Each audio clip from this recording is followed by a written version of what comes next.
स्वागत है दोस्तों आपका मेरे चैनल कार वैल्यू सर्विसेज में। दोस्तों मैं नितिन लेके आया हूं आपके लिए एक यूनिक कंटेंट। मेरे दोस्तों अभी रिसेंटली मैं क्या देख रहा हूं, गाड़ियों के अंदर बहुत सारे रूफ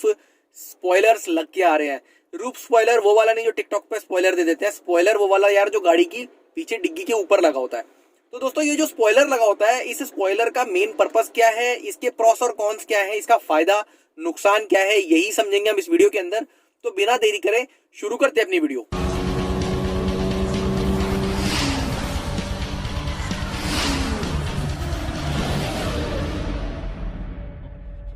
तो दोस्तों जो स्पॉइलर होता है उसके बारे में आपने मोस्ट लोगों ने देखा ही होगा कि गाड़ी की छत पर यानी कि रियर साइड में डिग्गी पर, जैसा कि इमेजेस में मैं दिखा रहा हूँ, डिग्गी पर ये एक छोटा सा स्पॉइलर लगा होता है। इसका मेन फंडा क्या होता है ये समझने की कोशिश करते हैं। दोस्तों जो मैक्सिमम लोगों को पता है वो तो यही पता है कि भाई गाड़ी की जो छत पर स्पॉइलर लगा होता है वो ब्यूटिफिकेशन पर्पस देता है। लेकिन दोस्तों ब्यूटिफिकेशन पर्पस तो इसका देखिए मेन है ही, प्लस साथ में इसकी और भी कुछ फंक्शनैलिटी है जो कि मैं आपको क्लियर कर देता हूँ और आपको बेटर हेल्प मिलेगी ताकि आप एक गाड़ी खरीदते वक्त डिसाइड कर पाए कि यार मेरे को अपनी गाड़ी में स्पॉइलर लेना है या नहीं। तो दोस्तों स्पॉइलर का जो सबसे मेन आपने सुना होगा कि भाई स्पॉइलर तो मेनली हमें उसी गाड़ी में मिलता है जो टॉप मॉडल गाड़ी होती है या फिर ऑप्शनल गाड़ी होती है, जिसके अंदर की आपको एज एन एडिशनल फीचर में आपको स्पॉइलर दे देते हैं। स्पॉइलर का देखो फंकी कलर होता है और गाड़ी के साथ में मैच करते हुए ये जो स्पॉइलर होता है ये एक अलग ही हमारे को लुक दे देता है, जिसकी वजह से क्या है कि गाड़ी के अंदर चार चांद लग जाते हैं। हालांकि स्पॉइलर लगाने के कुछ अलग भी फायदे हैं, जिसमें कि सबसे पहला फायदा ये है कि देखिए स्पॉइलर लगाने का सबसे मेन रीजन ये होता है, मैक्सिमम गाड़ियां जो है आजकल फ्रंट व्हील ड्राइव होती है। तो फ्रंट व्हील ड्राइव होने से क्या होता है, गाड़ी का इंजन भी आगे ही होता है और गाड़ी का जो इंजन होता है वो ड्राइव भी फ्रंट व्हील्स को ही देता है। इसकी वजह से जब गाड़ी को हम एक हाई स्पीड पर लेके जाते हैं उस सिचुएशन में क्या होता है, रियर व्हील्स के ऊपर जो ड्राइव होता है वो थोड़ा बढ़ जाता है, मगर साथ में उसके ऊपर फ्रिक्शन होता है वो घट जाता है। फ्रिक्शन यानी कि जब गाड़ी हमारी हाई स्पीड पर चलती है तो उस टाइम पे हमने देखा है कि पीछे वाले व्हील्स पर उसको प्रॉपर फ्रिक्शन नहीं मिल पाता है, एक डाउनवर्ड फोर्स उतना नहीं होता, बिकॉज सारा इंजन का लोड और सारी चीज का लोड फ्रंट में होता है। तो इसी चीज के लिए एक डाउनवर्ड फोर्स को बनाने के लिए एरोडायनेमिक्स की हेल्प लेकर रियर साइड में एक रूफ स्पॉइलर फिट किया जाता है। तो दोस्तों सबसे पहला मेन फंडा मैंने आपको बताया कि भाई इससे क्या है, एक डाउनवर्ड फोर्स जनरेट होता है जिसकी वजह से गाड़ी जो होती है वो उसका जो रियर व्हील होता है वो जमीन पर अच्छे से टिक कर अच्छे से जम कर चल पाता है। दूसरी बात ये होती है कि भाई इसके अंदर रूफ स्पॉइलर होता है वो डाउनवर्ड फोर्स तो रियर व्हील्स पर तो देता ही है, साथ ही कुछ स्पोर्ट्स कार के अंदर ये फ्रंट व्हील के अंदर भी जो अपना बम्पर होता है उसके अंदर एक स्पॉइलर लगा हुआ आता है और फ्रंट जो बम्पर होता है उसके अंदर एरोडायनेमिक्स का हेल्प लिया जाता है, जिससे कि जो एयर होती है उसकी कटिंग के अंदर इसको हेल्प किया जाता है, जिससे कि फ्रंट साइड के व्हील्स पर भी एक डाउनवर्ड फोर्स क्रिएट होता है। जिससे क्या है कि जो गाड़ियां हाई स्पीड रहती है या फिर स्पोर्ट्स कार होती हैं या फिर जिन गाड़ियों की हाइट एक समान अनुसार से ज्यादा है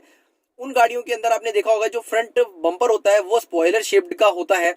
उसके अंदर बेनिफिट यही मिलता है कि भी फ्रंट साइड में अपना जो व्हील होता है उसके ऊपर मैक्सिमम डाउनवर्ड फोर्स मिल पाता है, जिसकी वजह से गाड़ी और भी ज्यादा स्टेबल होकर चल पाती है। तीसरा पॉइंट ये है कि स्पॉइलर लगाते वक्त ओईएम स्पॉइलर लगाने के लिए कितना बड़ा स्पॉइलर लगाना है, उसका बॉडी पर कितना असर पड़ेगा, विंड ड्राफ्ट का क्या स्पीड रहेगा, ये सारी चीज को डिजाइन करते वक्त एरोडायनेमिक्स का पूरा साथ लेती है और एरोडायनेमिक्स को स्टडी करने के बाद में ही स्पॉइलर गाड़ी के अंदर फिट किया जाता है। तो दोस्तों इसका सबसे बड़ा फायदा ये भी मिलता है कि एरोडायनेमिक्स की वजह से जो गाड़ी होती है उसको फॉरवर्ड मोशन को बनाए रखने के लिए ज्यादा मेहनत नहीं करनी पड़ती। उसको जो फॉरवर्ड फोर्स यानी कि जब आप 80 90 100 की स्पीड पे आप चलते हैं और अगर आप खिड़की से हाथ बाहर निकाल के देखेंगे तो आप महसूस करेंगे कि विंड का ड्राफ्ट बहुत तेजी से आपके हाथ पर हिट कर रहा होता है। ये जो विंड का ड्राफ्ट है, ये ड्राफ्ट का जो प्रेशर होता है वो प्रेशर हमारी गाड़ी पे कम पड़े और हमारी गाड़ी उस एयर ड्राफ्ट को काटते हुए आगे निकल जाए, उसको उतना फोर्स ना लगाना पड़े बॉडी गेट वॉल्यूम की वजह से। तो उस कंडीशन में एरोडायनेमिक्स का हेल्प लिया जाता है और गाड़ी को एरोडायनेमिकली प्रॉपर तरीके से डिजाइन किया जाता है, जिससे कि क्या है गाड़ी विंड को चीरती हुई आगे निकल जाती है। इसका सबसे बड़ा बेनिफिट यही होता है कि इससे आपकी गाड़ी जो होती है वो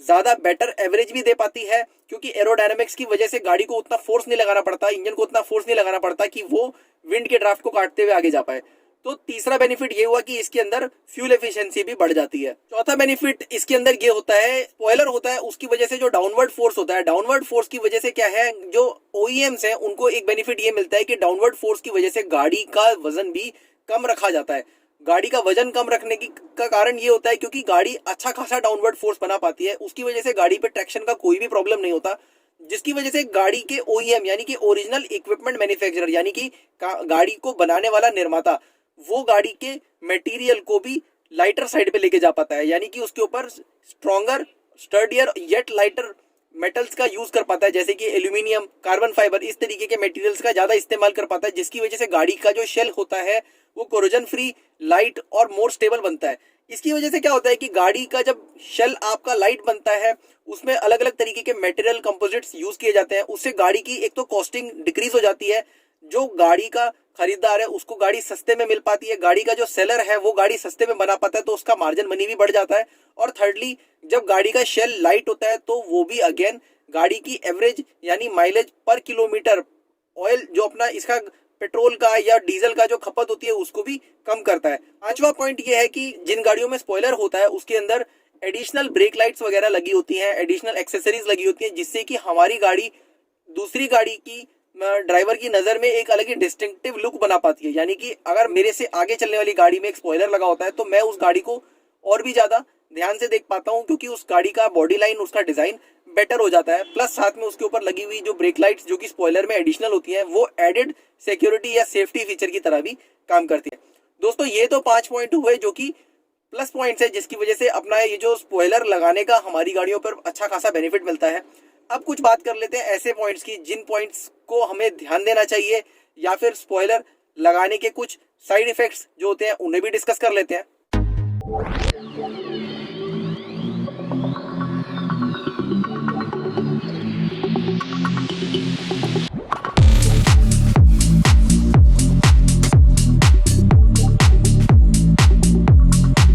सबसे पहला पॉइंट ये है कि देखिए, स्पॉइलर गाड़ी को खूबसूरत तो जरूर बनाता है, लेकिन एक ओवर डिजाइन या फिर एक ज्यादा ही बड़ा या फिर गाड़ी के डिजाइन के साथ ना जाता हुआ स्पॉइलर अगर आप अपनी गाड़ी में लगा लेते हैं तो वो गाड़ी की लुक को भद्दा भी बना देता है। मैं गाड़ी अगर परचेज करता हूं तो मेरे को टॉप मॉडल में या फिर ऑप्शनल फीचर के अंदर ही स्पॉइलर मिल पाता है, और टॉप मॉडल परचेज करने के लिए अतिरिक्त 1 से 2 लाख रुपए लगाने पड़ते हैं, और उसी के अंदर ही हमारे को स्पॉइलर मिल पाता है। तो मोस्ट पीपल क्या करते हैं, वो आफ्टर मार्केट स्पॉइलर के लिए चले जाते हैं। आफ्टर मार्केट स्पॉइलर लगाने का आपने कभी तरीका देखा हो तो आप देखिए, नोटिस कीजिएगा, मार्केट में लगा हुआ जो स्पॉइलर होता है उसको डबल साइडेड टेप से चिपका दिया जाता है गाड़ी के ऊपर।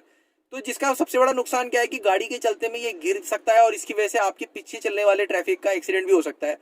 डबल साइडेड टेप से लगाने पर इसकी स्टर्डीनेस, स्टेबिलिटी उतनी मजबूत नहीं होती जितनी कि एक स्टैंडर्ड फिटेड स्पॉइलर की होती है। गाड़ियों में जो OEM से लग के आता है स्पॉइलर, वो प्रॉपर तरीके से नट, बोल्ट, रिवेट्स और साथ में एलन स्क्रूज, इनकी वजह से, इनकी हेल्प से इनको माउंट किया जाता है। बहुत स्टडी होता है और वो ऐसे नॉर्मली नहीं टूट के गिर जाता। एक लोकल बना हुआ स्पॉइलर आपकी गाड़ी के एरोडायनामिक्स को डिस्टर्ब भी कर सकता है, जैसे कि एक अच्छा बना हुआ और एक प्रॉपर तरीके से OEM के द्वारा डिजाइन किया हुआ जो स्पॉइलर होता है वो डिजाइन आपकी गाड़ी के एरोडायनामिक्स को एडअप कर देता है, बेटर कर देता है। वहीं एक लोकली मैन्युफैक्चर्ड या फिर एक कॉपीड स्पॉइलर जिसके की डिजाइन में बहुत ज्यादा अमेंडमेंट, चेंजेस किए गए हैं, उसकी वजह से क्या होता है, वो आपकी गाड़ी के एरोडायनामिक्स को डिस्टर्ब भी कर सकता है। तो यानी कि आपको जितना इसका पॉजिटिव फायदा है उतना ही आपको नेगेटिव नुकसान भी झेलना पड़ सकता है अगर आपकी गाड़ी का स्पॉइलर जरूरत से ज्यादा तरीके से अमेंडेड, चेंजेस या फिर मॉडिफाइड किया गया हो। तो स्पॉइलर की जब